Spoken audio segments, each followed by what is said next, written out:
والصلاة والسلام على سيد الأنبياء والمرسلين.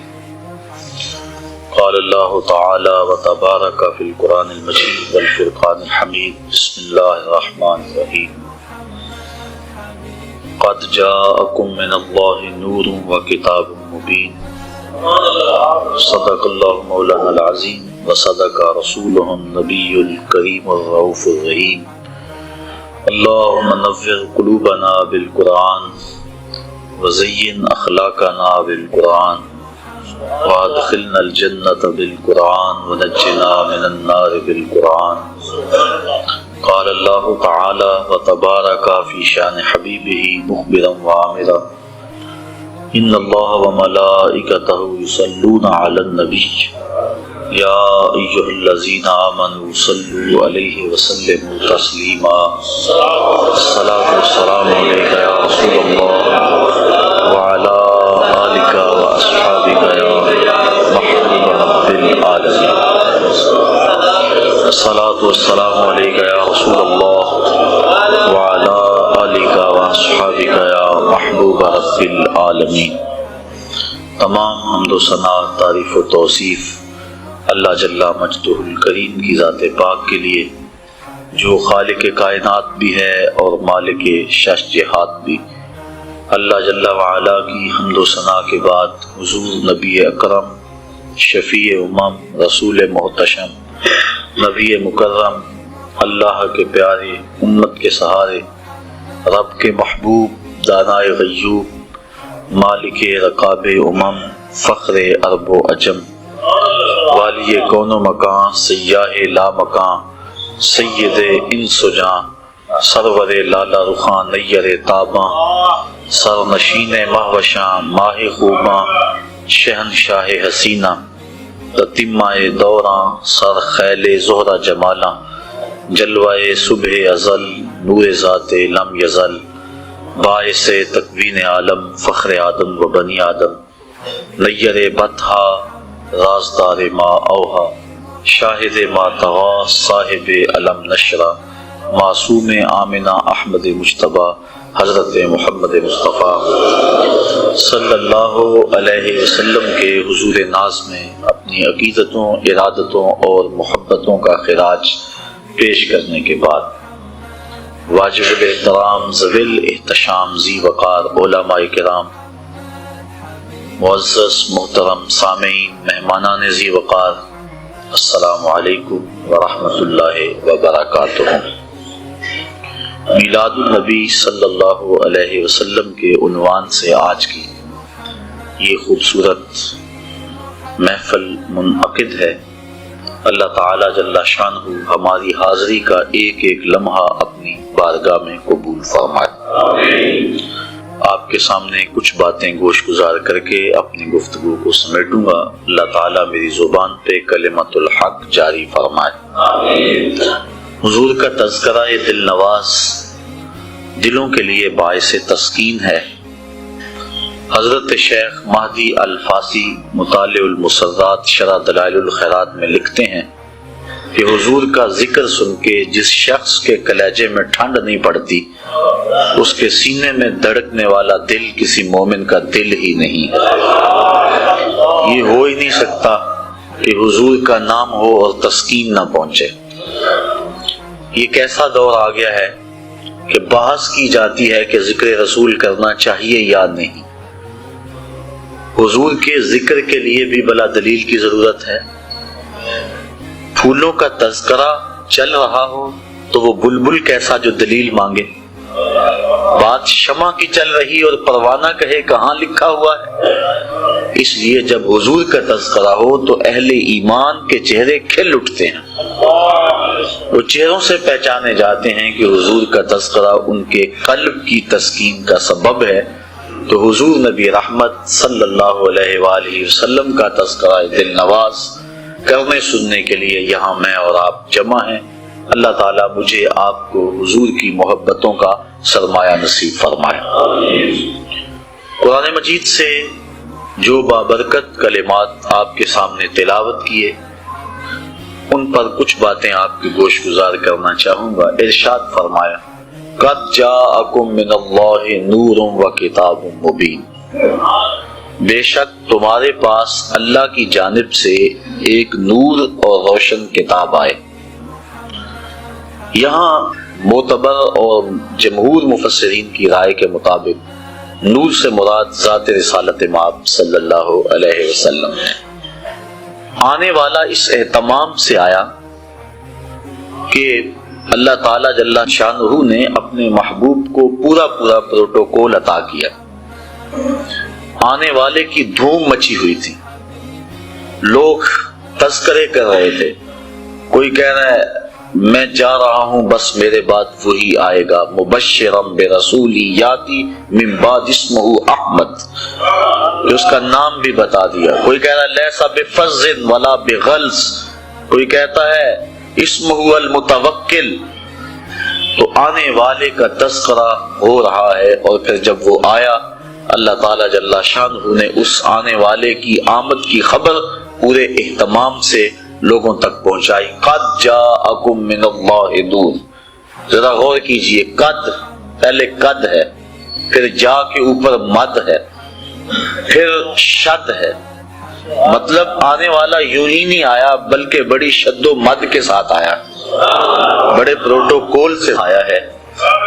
اور حضور علیہ السلام اس نور سے مراد ہیں، یہ بات ذہن نشین رہے کہ امت کے کسی فرقے اور گروہ کو اس بات میں کوئی اختلاف نہیں کہ حضور نور ہیں، یہ بات ذہن نشین رہے۔ سارے حضور کو نور مانتے ہیں، چاہے کسی بھی مکتبہ فکر سے ان کا تعلق ہو۔ نور کی تقسیم کے بارے میں امت میں اختلاف پیدا ہو گیا۔ حضور نور ہدایت ہیں، اس بات کو سارے تسلیم کرتے ہیں۔ مانوی نور ہے، اس بات کا کوئی فرقہ اور کوئی گروہ انکار نہیں کر سکتا۔ وہ نور جہالت کی ضد، وہ نور ظلمت کی ضد، اور اللہ کے محبوب علیہ السلام کے آنے سے ہر سمت اجالے پھیل گئے۔ ہمارا عقیدہ یہ ہے کہ حضور نبی رحمت صلی اللہ علیہ وآلہ وسلم مانوی طور پہ نور تھے، لیکن حسی نور کا بھی ظہور ہوتا رہتا تھا، لیکن غلبہ نور مانوی کا تھا۔ کبھی ایسا ہوتا کہ رات کو موجود ہوتے، اندھیرا چھایا رہتا، اس وقت مانوی نور کا ظہور ہو رہا ہے، اور کبھی ایسا ہوتا کہ حجرہ عائشہ میں اندھیرا ہے، عرض کرتے ہیں حضور سوئی نہیں مل رہی، تو آقا کریم مسکرا دیتے ہیں، فرماتی ہیں فَتَبَيَّنْتُ الْعِبْرَةُ بِشُعَاعِ نُورِ وَجْهِهِ، تو میں نے حضور کے چہرے کی چمک سے اپنی گمی ہوئی سوئی کو تلاش کر۔ حضرت حلیمہ سعدیہ سلام اللہ علیہ فرماتی ہیں ما کننا نحتاج الی السراج من یوم اخذناہ، جب سے یہ پیارا ہمارے گھر میں آیا ہے ہمیں کبھی دیا جلانے کی ضرورت ہی پیش نہیں آئی۔ جب کہیں روشنی کی ضرورت ہوتی حضور کو اٹھا کے اس کمرے میں لے جاتے، وہاں روشنی پھیل جاتی۔ قاضی ثناء اللہ پانی پتی تفسیر مزاری کے اندر لکھتے ہیں کہ باقاعدہ خواتین نے آ کے حضرت حلیمہ سعدیہ کو کہا کہ تم اتنی امیر ہو گئی ہو کہ رات کو بھی چراغ نہیں بجھاتی، جبکہ امیر خاندان میں رات کو چراغ بجھا کے سوتے ہیں، تیرے گھر سے نور کی کرنیں نکلتی رہتی ہیں، کون سا خزانہ تیرے ہاتھ لگ گیا ہے؟ کہا آؤ تمہیں دکھاتی ہوں۔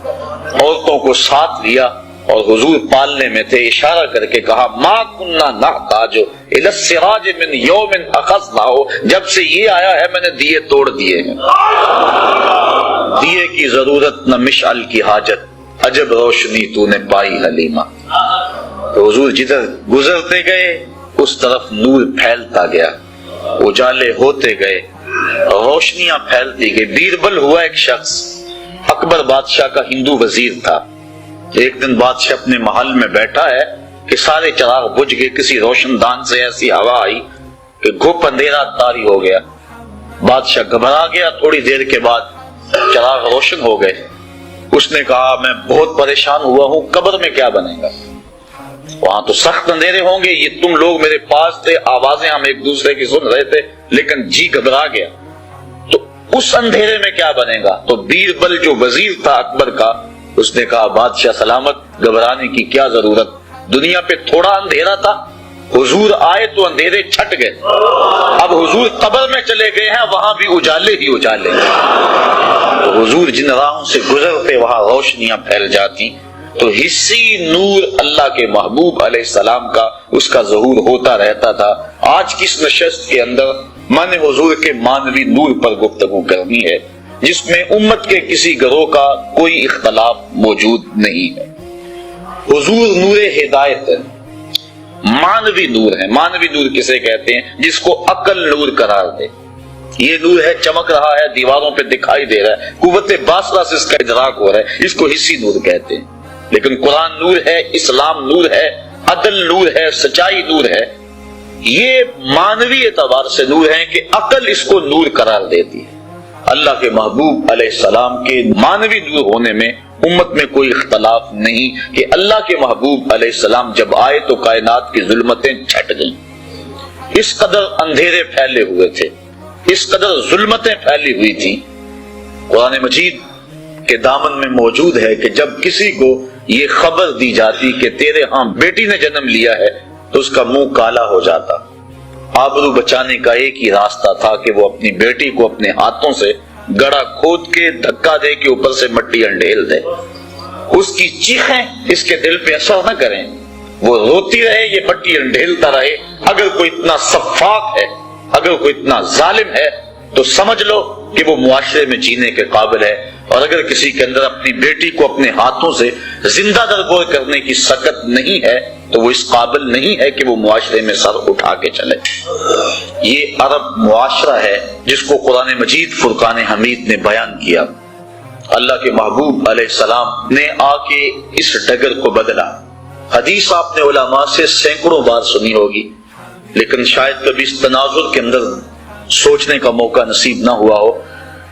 اللہ کے محبوب علیہ السلام نے جو اپنی بیٹی کے بارے میں جملہ محبت کہا، آج اگر میں اور آپ اپنی بیٹی کے لیے محبت بھری کوئی بات کہہ دیتے ہیں تو یہ بڑی بات نہیں۔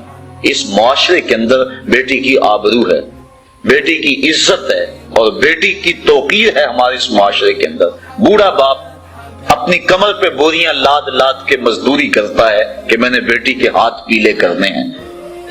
یہ باپ تو سفاک تھا، یہ تو قتل کرتا تھا، یہ تو زندہ درگور کرتا تھا، اور یہ ساری رات اوور ٹائم لگا رہا ہے۔ یہ بیٹی کے لیے محنت کر رہا ہے، فیکٹری کے اندر بھائی اوور ٹائم لگا رہا ہے، یہ زندہ درگور کرتے تھے۔ کیا ماجرا ہوا؟ کس نے ڈگر بدلی؟ کس نے حالات کا رخ پلٹ دیا؟ 14 صدیاں قبل کی تاریخ پڑھ کے دیکھو، وہ جو دھکا دیتے تھے گھڑے کے اندر اور اس پہ افتخار تھا، انہیں فخر تھا، آقا کریم نے اس دور میں کلمہ حق بلند کیا، کہا بیٹیوں کو زندہ درگور کرنے والوں اور منحوس سمجھنے والوں سن لو، فاطمہ تو بدعۃ منی، میری فاطمہ میرے جگر کا ٹکڑا ہے۔ اس دور میں کہنا جبکہ بچیوں کو ذبح کیا جا رہا تھا، زندہ درگور کیا جا رہا تھا، بہنوں کو بھائی قتل کرتے تھے کہ کل ہمارا کوئی بہنوئی نہ کہلائے، تو اس دور میں یہ جملہ کیا معنی رکھتا ہے؟ آج اگر میں اپنی بیٹی کے لیے، آپ اپنی بیٹی کے لیے کوئی محبت بھرا جملہ بولتے ہیں، کہتے ہیں، لکھتے ہیں تو یہ بڑی بات نہیں کہ اس دور میں تو بیٹی کو عزت حاصل ہے۔ جس دور میں زندہ درگور کیا جاتا تھا اس دور میں حضور کا فرمان کہ میری بیٹی میرے جگر کا ٹکڑا ہے، اور پھر معاشرے کے اندر بیٹی کی آبرو، بیٹی کا وقار بلند ہوا، اور اللہ کے محبوب علیہ السلام نے ارشاد فرمایا جو 2 بچیاں یا 2 بہنیں اللہ کی رضا کے لیے پروان چڑھائے اور ان کا نکاح کر دے اللہ کی رضا کے لیے، قیامت کے دن وہ میرے ساتھ اس طرح ہوگا جس طرح یہ میری 2 انگلیاں قریب ہیں۔ ایک صاحب نے عرض کی حضور اگر کسی کی ایک بیٹی ہو تو آقا کریم نے فرمایا اس کو بھی یہ اعزاز نصیب ہوگا۔ ذرا اس کے پیچھے کا فلسفہ دیکھیے۔ اس نے عرض کی حضور اگر کسی بیچارے کی ایک بیٹی ہو تو کہاں بیٹی کو زندہ درگور کیا جا رہا ہے، اور کہاں جس کی ایک بیٹی ہے وہ سوچ رہا ہے کاش کہ میری بھی 2 بیٹیاں ہوتی، مجھے ایک بیٹی دی گئی ہے میری بھی 2 بیٹیاں ہوتی اور یہ اعزاز و تکریم میں بھی حاصل کر لیتا۔ تو کہاں بیٹیاں ماں باپ کے لیے باعث ننگوار، اور کہاں بیٹیاں ماں باپ کے لیے عزت کا سبب قرار پائیں، اور ان کے سبب سے والدین کی مغفرت ہوتی ہے، دنیا میں بھی وقار اور آخرت میں بھی وقار۔ حضور نبی رحمت صلی اللہ علیہ وآلہ وسلم گھر میں تشریف لائے تو ام المومنین حضرت عائشہ صدیقہ رضی اللہ تعالی عنہا محبوب کائنات نے عرض کی حضور آج عجیب ماجرا ہوا، ہمارے گھر میں ایک خاتون آئی جو کہ حبشی نژاد تھی اور اس کے دونوں پہلوؤں میں اس کی 2 بیٹیاں تھیں۔ اس نے صدا لگائی، میں نے سارا گھر ڈھونڈا لیکن اس کو دینے کے لیے کچھ نہ ملا۔ میں نے پھر کوشش کی کہ حضور کا گھر ہے اور سائل خالی نہ جائے۔ میں نے دوبارہ کوشش کی تو ایک خشک کھجور مل گئی، چوہارا مل گیا۔ میں نے وہی چوہارا اٹھا کے اس عورت کو دے دیا۔ سخت بھوک لگی ہوئی تھی، اس کا پیٹ کمر سے لگا ہوا تھا، لیکن اس نے اس کھجور کو 2 حصوں میں تقسیم کیا اور ایک اس بیٹی کے منہ میں ڈال دیا اور ایک ٹکڑا اس بیٹی کے منہ میں ڈال دیا۔ خود بھی بھوکی تھی لیکن اس نے خود نہیں کھایا۔ یہ کہتے کہتے ام المومنین آبدیدہ ہو گئی کہ حضور وہ خود بھی بھوکی تھی لیکن اس نے یہ بیٹیوں کو دیا۔ تو آقا کریم فرمایا عائشہ کل قیامت کے دن گناہوں کے سبب سے یہ خاتون اگر جہنم کا ایندھن بننے لگی تو یہ بیٹیاں درمیان میں آڑ بن کے کھڑی ہو جائیں گی۔ اے اللہ ہم اپنی ماں کو جہنم میں نہیں جانے دیں گی اور اللہ ان کی سفارش مان کے ان کی ماں کو جنت عطا فرما دے گا۔ اور حدیث میں آتا ہے امرأۃ مردودہ، وہ عورت جس کے خامد نے اس کو طلاق دے دی، بدصورتی کی وجہ سے، غربت کی وجہ سے، جہیز کم لانے کی وجہ سے یا کسی سبب سے اس کو طلاق دے دی۔ اب معاشرے میں اسے کوئی قبول نہیں کرتا، ساری زندگی اس نے اپنے باپ کے دروازے پہ بیٹھ کے گزار دی۔ اس عورت کو عربی میں کہتے ہیں امرأۃ مردودہ، واپس لوٹائی گئی عورت۔ حدیث میں آتا ہے جب قیامت کے دن اس کے باپ کو جہنم کا حکم ہوگا تو یہ اللہ تعالیٰ سے بحث کرے گی، مالک نہ تو نے مجھے عقل دی نہ تو نے مجھے شکل دی، سسرال نے دھکا دے دیا، خامد نے قبول نہ کیا، معاشرہ مجھے دوبارہ قبول کرنے کو تیار نہیں تھا، یہ میرا باپ تھا جو میرے لیے مزدوری کرتا رہا اور میری کفالت کرتا رہا، آج میں تو اس کو جہنم میں نہیں جانے دوں گی۔ وہ رابعہ بصریہ نہیں، عام سی عورت، لیکن قیامت کے دن اللہ اس کے باپ کو اس کی سفارش مان کے جنت کی راہیں عطا فرما دے گا۔ تو وہ بیٹی جو ماں باپ کے لیے باعث ننگوار تھی، اللہ کے محبوب صلی اللہ علیہ وآلہ وسلم نے اس مرتبے پہ بیٹی کو بٹھایا کہ ماں باپ کے لیے جنت کے دخول کی بشارت بن گئی اور جنت میں داخل ہونے کا ذریعہ بن گئی۔ آپ تاریخ عرب پڑھیں، جس طرح وہ سکی بیٹی کو قتل کر دیتے تھے وہ سکی ہمشیرہ کو بھی قتل کر دیتے تھے۔ میں نے اس پر دیکھا مختلف کتب سیر میں کہ یہ بیٹیوں کے قتل کا رواج کیوں پیدا ہوا، اس کے بارے میں مختلف آراء مختلف لوگوں نے بیان کی ہیں۔ ایک رائے یہ بھی کہ چونکہ جو عرب کے شاعر تھے وہ بڑی فوج شاعری کرتے تھے اور اگر کسی کی بہن بیٹی خوبصورت ہوتی تو اس کے اعضاء کا تذکرہ کر کر کے اپنے شعروں کو سجاتے، تو بعض قبائل نے اس حوالے سے دختر کشی کا سلسلہ شروع کیا جو معاشرے کے اندر مقبول ہو گیا، حتیٰ کہ بعض قبائل میں 100% اور بعض قبائل میں کچھ جزوی طور پہ دختر کشی کا رواج موجود تھا۔ اللہ کے محبوب علیہ السلام نے آ کے اس رواج کو ختم کیا۔ تو جس طرح وہ بیٹی کو قتل کرتے تھے وہی سبب بہن کے قتل کا تھا کہ کل اس کی شادی ہو اور کوئی ہمارا بہنوئی کہلائے تو وہ بہن کو بھی قتل کر دیتے تھے۔ سکا بھائی اپنی بہن کو اپنے ہاتھوں سے ذبح کر دیتا، اور جب باپ بیٹی کو زندہ درگور کرنے کے لیے جاتا تو بسا اوقات بھائی بھی ساتھ ہوتا اور باپ بیٹا مل کر اپنی بیٹی اور بہن کو زندہ درگور کرتے۔ اب اللہ کے محبوب علیہ السلام نے جہاں بیٹی کو وقار دیا، بیٹی کو توقیر دی، وہاں بہن کو بھی عزت دی۔ قرآن مجید نے حضرت موسیٰ علیہ السلام کی ہمشیرہ کا تذکرہ کتنی محبت سے کیا کہ جب ان کی والدہ یوحانس نے حضرت موسیٰ علیہ السلام کو دریائے نیل کی موجوں کے سپرد کر دیا اور پانی کے دوش کے اوپر وہ صندوق جا رہا ہے اور حضرت موسیٰ علیہ السلام کی ہمشیرہ پانی کے کنارے کنارے چلتی ہیں، دریائے نیل کے کنارے کنارے اس صندوق پر نظر رکھے ہوئے آگے بڑھتی ہیں، اور جو ہی صندوق ڈوبنے لگتا ہے بہن کا کلیجہ بھی ڈوب جاتا ہے، اور جب وہ تیر کے سطح آپ پہ آتا ہے تو بہن کے دل کو ایک گنا تسکین ہوتی ہے۔ حضور کی آپ جانتے ہیں حقیقی بہن حقیقی بھائی کوئی نہیں، در یتیم ہے۔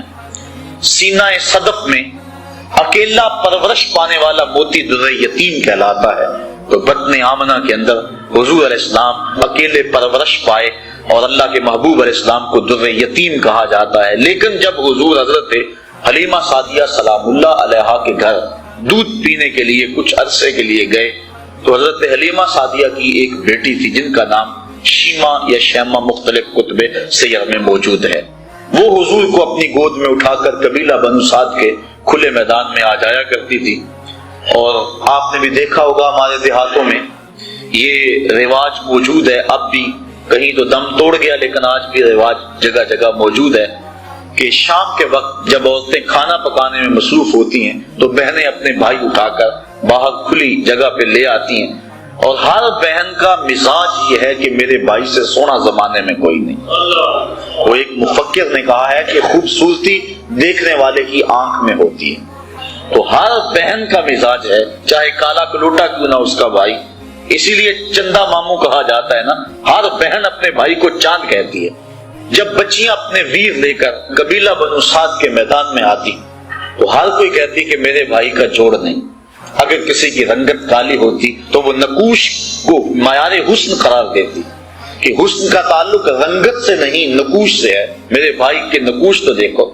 اور اگر کسی کا رنگ سفید ہوتا تو وہ کہتی ہے کہ رنگ نہیں تو کچھ نہیں، میرے بھائی کا رنگ بڑا چٹا ہے لہذا میرا بھائی بڑا خوبصورت ہے۔ بحث مباحثہ ہو رہا ہوتا تو کوئی ماننے کو تیار نہ ہوتی کہ میرا بھائی کسی سے کم ہے، اتنے میں حضرت شیما اپنے ویر محمد کو اٹھا کے لے آتے ہیں، اور جو ہی وہ آتی ہیں اور کہتی ہیں ہاں میرا بھائی بھی آ گیا، تو وہ کہتی ہیں نہیں شیما تیرے ویر کا مقابلہ تو نہیں نا۔ تو کتب میں آتا ہے کہ حضرت شیما کا سر فخر سے بلند ہو جاتا اور پھر حضور کو سینے سے چمٹا لیتی اور دعا دیتی، ربنا ابق لنا محمدا حتی اراہ یافعا وامردا، اے اللہ میرے ویر محمد کو سلامت رکھنا، اس کو شالا نظر نہ لگے میرا ویر آج بچوں کا سردار ہے، کل میں اپنی آنکھوں سے دیکھوں کہ جوانوں کی بھی سرداری کرے۔ حضرت شیخ محقق نے بھی اس واقعہ کو لکھا ہے، کتب سیر میں موجود ہے کہ ایک غزوے میں حضرت شیما کے قبیلے کے ساتھ لڑائی ہوئی، کیونکہ ان کی شادی ہو گئی، اولاد ہو گئی۔ جس قبیلے میں حضرت شیما کا نکاح ہوا تھا مدینہ شریف کے دور میں، مدنی دور میں حضور کی لڑائی غزوہ اس قبیلے کے ساتھ ہوا۔ اس قبیلے کے کافی لوگ پکڑے گئے، گرفتار ہو گئے، کچھ قتل کر دیے گئے۔ گرفتار شدگان کو چھڑانے کے لیے عرب کے رواج کے مطابق وہ فدیے کی رقم اکٹھی کر رہے تھے کہ چلتے چلتے حضرت شیما کے گھر آئے، انہوں نے پوچھا یہ رقم تم کیوں اکٹھی کر رہے ہو، یہ فنڈ کس لیے اکٹھا کیا جا رہا ہے؟ انہوں نے بتایا کہ ایک شخص سے ہماری لڑائی ہوئی ہے جو ادعائے نبوت رکھتا ہے، مدینے میں اس کا بسیرا ہے، اتنے ہمارے بندے پکڑے گئے ہیں، ان کو چھڑانا ہے۔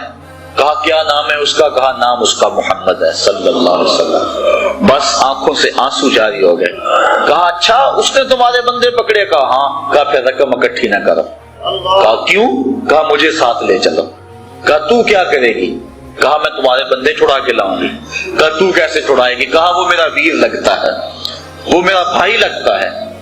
قوم کے سردار ساتھ ہیں، حضرت شیما قوم کے سرداروں کو لے کر حضور کے خیمہ نوری کی طرف بڑھ رہی ہیں۔ یہ وہ وقت تھا جب ادب کی آیتیں اتر چکی ہیں، صحابہ ننگی تلواروں سے پہرا دے رہے ہیں۔ حضرت شیما اپنی قوم کے سرداروں کو لے کر اس خیال میں کہ میں اپنے بھائی کے پاس جا رہی ہوں بڑی تیزی سے آگے بڑھنا چاہا، لیکن پہرے داروں نے راستہ روک لیا، تلوار سونپ دی۔ رک جائے دیہاتی عورت، جانتی نہیں آگے کوچہ رسول ہے، آگے تو بغیر اذن کے جبریل بھی نہیں جا سکتے، تم کون ہو؟ حضرت شیما کو جب روکا گیا تو انہوں نے تلوار کو جھٹک کے پیچھے کرتے ہوئے کہا خلو سبیلی وعلموا انا اخت نبیکم، میری راہیں چھوڑ دو، مجھے جانتے نہیں میں کون ہوں، میں تمہارے نبی کی بہن لگتی ہوں۔ بس یہ جملے سننے کی دیر تھی کہ تلواریں خم ہو گئی، آنکھوں پر پلکیں آ گئیں اور صحابہ نے نظریں نیچی کر لی۔ حضور علیہ السلام کی ہمشیرہ حضور کے خیمہ نوری میں داخل ہوئی۔ آقا کریم نے جب دیکھا تو اٹھ کے استقبال کیا اور پوچھا بہن کدھر آئی ہو؟ عرض کی حضور آپ کے بندوں نے ہمارے لوگ پکڑ لیے ہیں، چھڑانے آئی ہوں۔ آقا فرمایا بہن تو نے زحمت کیوں گوارا کی، تو پیغام بھیج دیتی میں سارے چھوڑ دیتا۔ پھر حضور نے کچھ گھوڑے، چند جوڑے اور بہت سارا ساز و سامان دیا۔ جب بھائیوں کے دروازے پر بہن آئے تو بھائی خالی تو نہیں موڑا کرتے، اور پھر حضور رخصت کرنے کے لیے خود خیمہ پاک سے باہر آئے۔ صحابہ کی جماعت منتظر تھی۔ فرمایا صحابہ جب میں کہتی چھوڑا کرتا ہوں تم سے مشاورت کیا کرتا ہوں، آج پہلا موقع ہے میں نے مشورہ بھی نہیں کیا اور قیدی بھی چھوڑ دیے. کہا بندہ نواز جو چاہیں آپ کریں لیکن ارشاد تو کر دیں کہ آپ نے آج مشورہ ضروری کیوں نہیں سمجھا.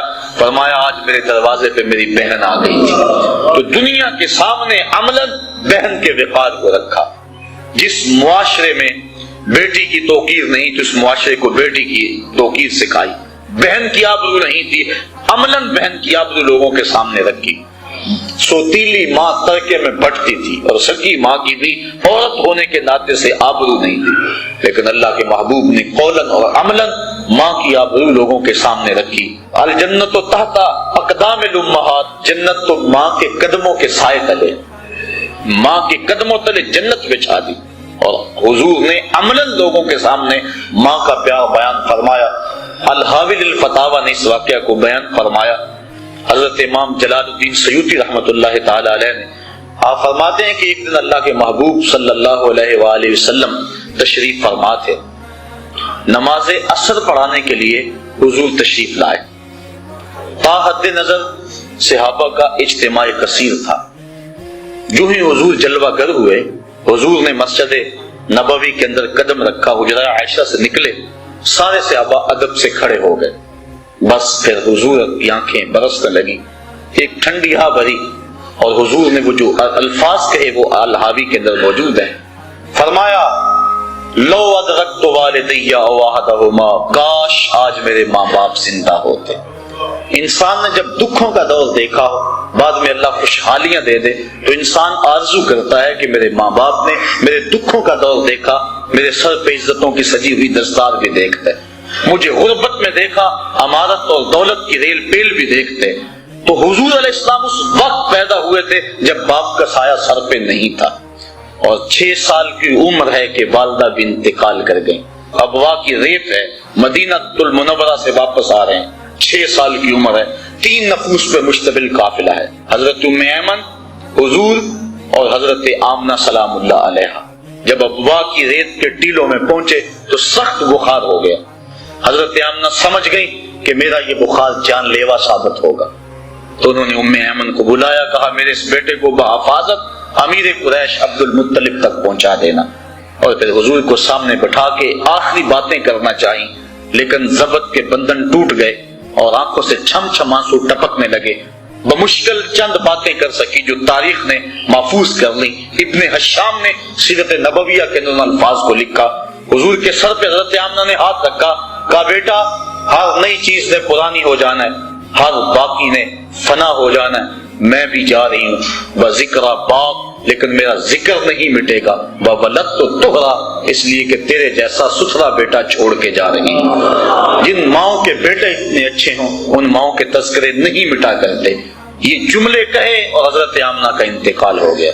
حضور پھر اپنی والدہ کے پاس پھوٹ پھوٹ کے روئے اور بار بار پوچھتے تھے امی آپ بولتی کیوں نہیں. 6 سال کی عمر، پھر انہی پتھروں میں اور انہی ریت کے اندر اپنی ماں کی تدفین کی اور آنکھوں سے آنسوں کا چھڑکاؤ قبر پہ کیا. آج ہو بھی کیا سکتا تھا، مدینے میں حضور کی ماں کا آج انتقال ہوتا تو فرشتے جنت سے پھول لے کر آتے، کتنے صحابہ جنازے کے جلوس میں ہوتے. لیکن غربت، تنہائی، وہ کیا کسی شاعر نے کہا تھا تجھے کن پھولوں سے ہم کفن دیں، تو جدا ہی ایسے موسموں میں ہوا جب درختوں کے ہاتھ پھولوں سے خالی تھے. اللہ کے محبوب علیہ السلام نے اس حالت کے اندر ماں کی قبر کو چھوڑا اور ام ایمن کے ساتھ چمٹ کے بیٹھ گئے. روایات میں آتا ہے کہ اللہ کے محبوب کی عمر ابھی 8 سال کی تھی کہ جناب عبد المطلب کا انتقال بھی ہو گیا. جب امیر قریش کا جنازہ اٹھا تو سارا مکہ امڈ آیا، لیکن 8 سال کا بچہ کبھی اس دیوار کے ساتھ لگ کے روتا تھا، کبھی اس دیوار کے ساتھ لگ کے روتا تھا. پھر شاب ابی طالب کی گھاٹیاں بھی آئیں، مکے کی سختیاں بھی آئیں، طائف کے بازار بھی آئے، رستے کے اندر کھدتے ہوئے گڑے، بچھتے ہوئے کانٹے، پھینکی جانے والی اوجریاں اور ڈالا جانے والا کوڑا. کن کن مراحل سے حضور نہیں گزرے، کبھی عرش پر کبھی فرش پر. اللہ اکبر، کیا معاملے ہیں، کن کن راہوں سے حضور نہیں گزرے. اور آج مدینہ کا ماحول ہے، آیت ادب کی اتر چکی ہیں، خبردار میرے نبی کی آواز سے آواز بھی اونچا نہ کرنا، ورنہ عمل ضائع کر دوں گا، تمہیں خبر نہیں ہونے دوں گا۔ وہ وقت گزر گیا جب پتھر مارتے تھے، اب صحابہ نبی کی چوکھٹ پہ حاضر ہونا چاہتے ہیں۔ اللہ ادب سکھاتا ہے، پہلے جاؤ گھر سے صدقہ لو، پھر فقیر کو ڈھونڈو، پھر فقیر کو صدقہ کرو، پھر نبی کی چوکھٹ پہ آؤ، تمہیں پتہ چلے ہم کس وقت کی بارگاہ میں جا رہے ہیں۔ اب حضور تشریف لائے، صحابہ ادب سے کھڑے ہو گئے، امٹتے ہوئے محبتوں کے جذبات کو دیکھا، آنکھیں چھلک پڑی اور فرمایا کاش آج میری ماں زندہ ہوتی، وانا اصلی صلاۃ العشاء، اور میں لوگوں کو نماز عشاء پڑھا رہا ہوتا اور نماز میں سورہ فاتحہ کی تلاوت کر رہا ہوتا، پھر میری ماں کو میرے ساتھ کوئی کام یاد آ جاتا، وہ دروازے پر آتی، چلمن سرکاتی اور اپنے میٹھے اور مدبرے لہجے میں کہتی ابنی محمد، میرے بیٹے میری بات سنو۔ تو میں لوگوں نماز چھوڑ کے پہلے ماں کی بات کو سن لیتا، عملاً ماں کا پیار لوگوں کے سامنے رکھا۔ آئیے، جب بیٹی کی توقیر نہیں تھی، زندہ درگور ہوتی تھی، جب بہن کو بھائی قتل کرتا تھا، کل میرا کوئی بہنوئی نہ کہلائے، جب ماں ترکے میں بٹتی تھی، اس دور میں بیوی کی آبرو کیا ہو۔ آج اس مہذب دور میں بھی ایسے لوگ ہیں جو بیوی کو پاؤں کا جوتا خیال کرتے ہیں، تو جب ان تین رشتوں کا تقدس بھی نہیں تھا تو اس دور میں بیوی کی آبرو کیا ہو۔ لیکن اللہ کے محبوب صلی اللہ علیہ وسلم نے ازواج مطہرات کے ساتھ جو حسن سلوک کی داستان رقم کی، دنیا کے سامنے بیوی کو وقار کی مسند پہ بٹھایا، کسی کو حمیرہ کہہ کے پکار رہے ہیں، کسی کے لیے جانور ذبح کر کے اس کے گوشت کے ٹکڑے ان کی سہیلیوں کے گھر میں بھیج رہے ہیں۔ حضرت عائشہ صدیقہ رضی اللہ تعالیٰ عنہ فرماتی ہیں کہ کثرت سے حضور حضرت خدیجہ الکبریٰ کا تذکرہ کرتے، میرا ان سے جو رشتہ تھا اس اعتبار سے ایک دن مجھ سے نہ رہا گیا اور میں نے کہہ ہی دیا، حضور آپ اس بوڑھی عورت کا تذکرہ نہیں چھوڑتے جبکہ اللہ نے آپ کو بہتر ازواج عطا کر دی۔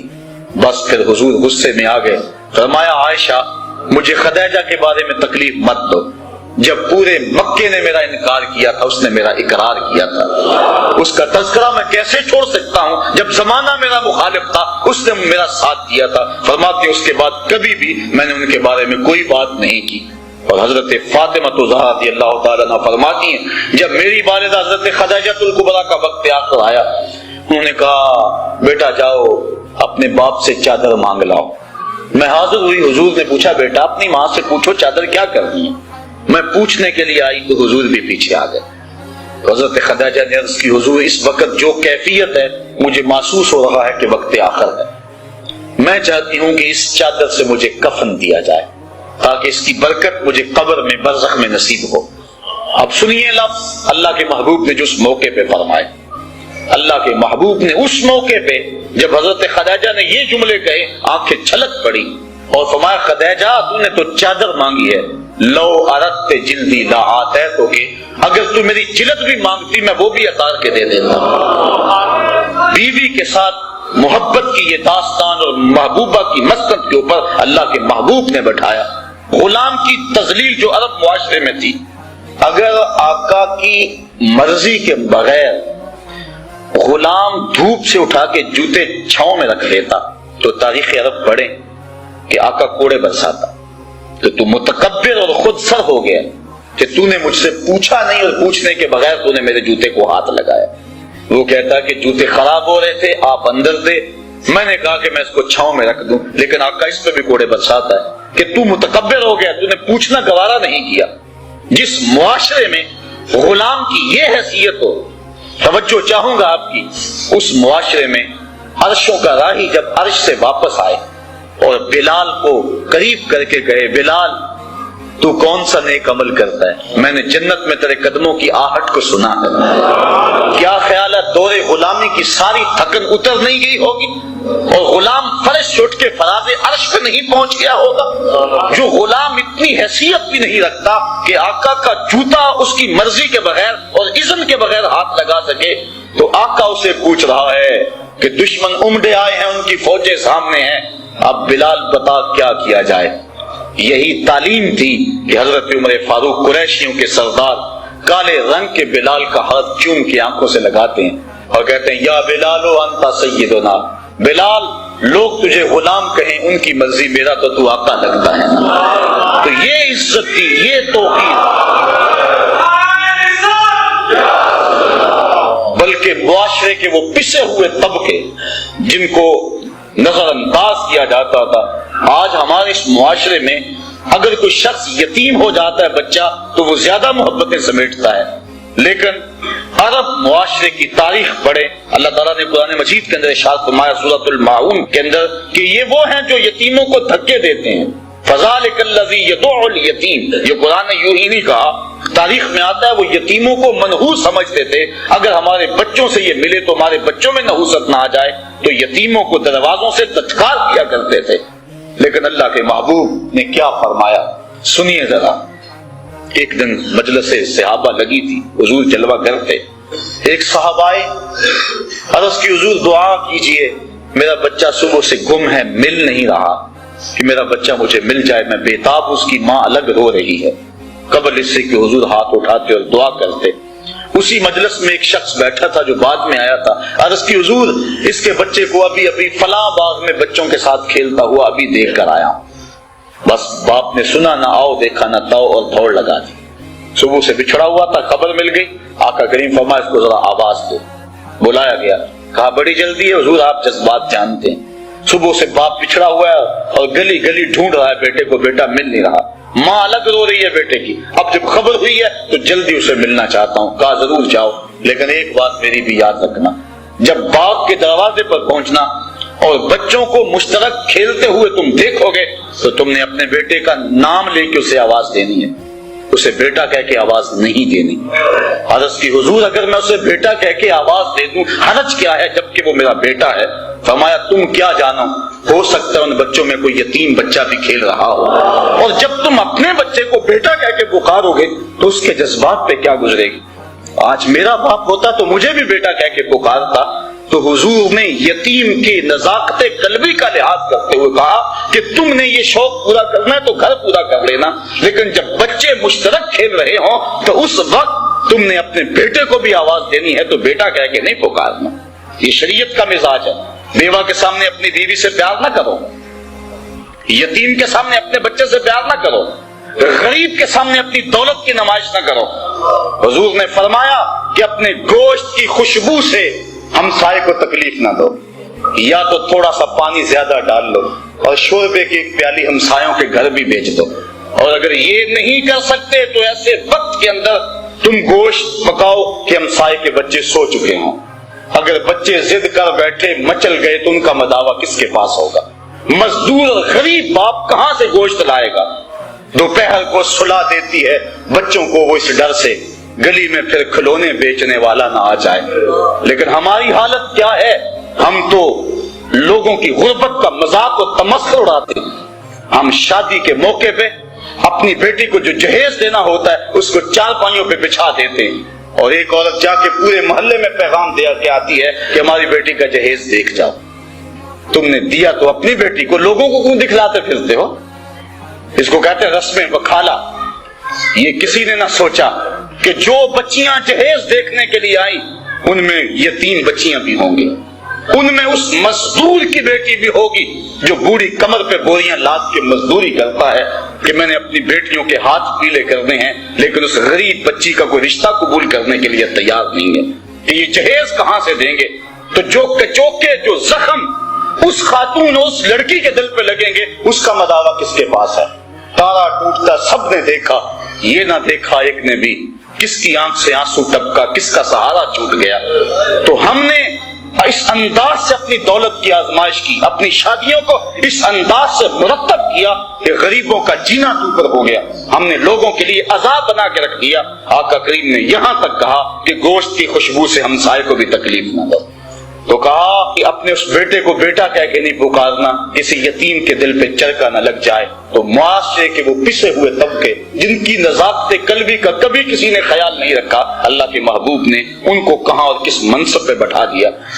اللہ کے محبوب عید پڑھنے کے لیے جا رہے ہیں، راستے کے اندر دیکھا ایک بچہ رو رہا، پوچھا بیٹا آج تو عید کا دن ہے اور تم رو رہے ہو؟ عرض کی حضور میرے باپ کا سایہ میرے سر پہ نہیں ہے، باپ میرا بچھڑ گیا ہے۔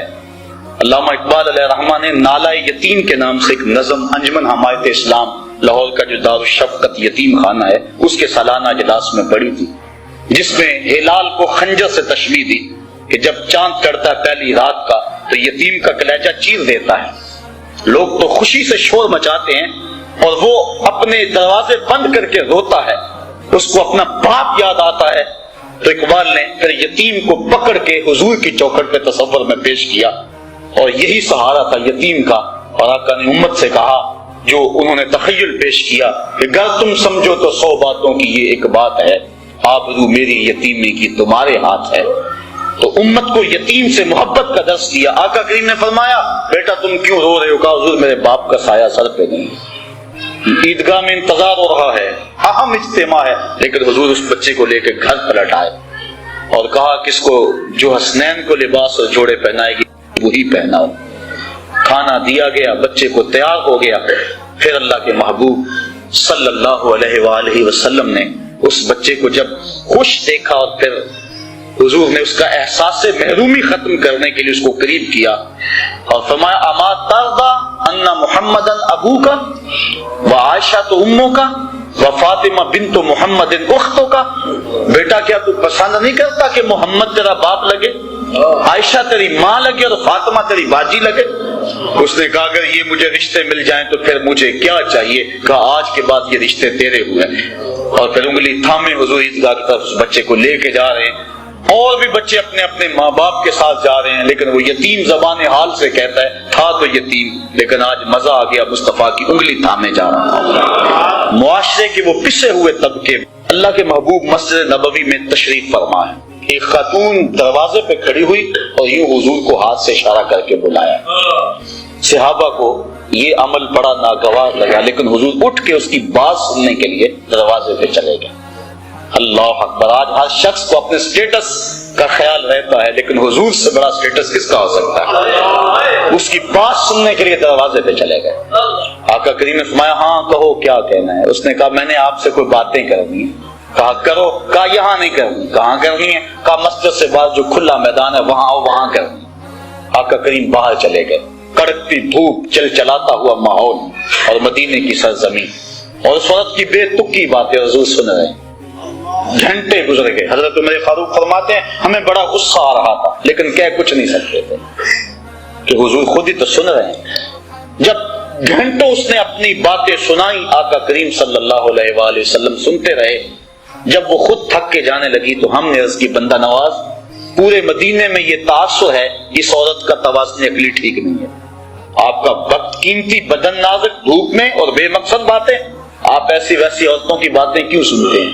تو حضور فرمایا عمر پورے مدینے میں اس بیچاری کی کوئی نہیں سنتا، میں بھی نہ سنوں، ایک تو ہی ہوتے ہیں میری آساں دا سہارا، دس کنوں کراں جے تینوں نہ کراں یاد۔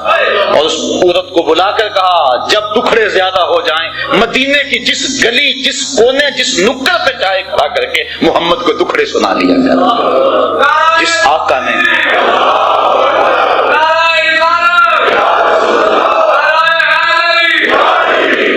قد جاءکم من اللہ نور و کتاب مبین، یہ ہے روشنی، یہ ہے اجالا، ظلمتیں چھٹ گئیں اور ہر سمت اجالے اور روشنیاں پھیل گئیں۔ آفتاب زندگی کی ایک شعاع اولی، نور سے تیرے فلک روشن درخشاں ہے زمین، تیری ہستی روشنی کا ایک حسین مینار ہے، ہر کرن جس کی نشان منزل دنیا ہوتی، تیری نظروں نے تراشے ظلمتوں سے آفتاب، پاؤں تیرے چوم کے ذرے بنے ماہ مبین، اے غریبوں کے سہارے، اے یتیموں کی مراد، محسن انسانیت تجھ سا کوئی نہیں۔ وآخر دعوانا ان الحمدللہ رب